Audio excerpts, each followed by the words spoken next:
Hi പറയോ.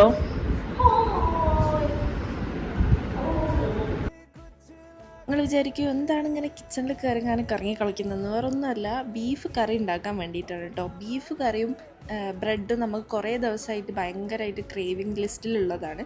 അപ്പോൾ അത് ഉണ്ടാക്കണം എന്ന് കുറേ ദിവസമായി വിചാരിക്കുന്നത് കേട്ടോ.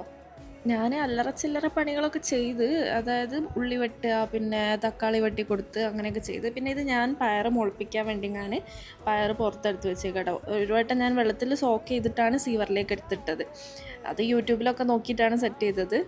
പിന്നെ നമ്മൾ മസാലകളൊക്കെ എടുത്ത് വെച്ചിരിക്കുന്നത്, പിന്നെ ഇൻഗ്രീഡിയൻസ് ഒക്കെ സെറ്റാക്കി വെച്ചിട്ടാണ് നമ്മൾ ബീഫിലേക്ക് എടുക്കുക.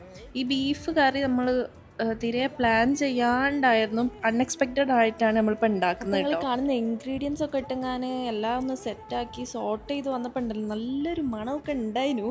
മണം അടിച്ചപ്പോൾ ഞങ്ങൾക്ക് കുറച്ച്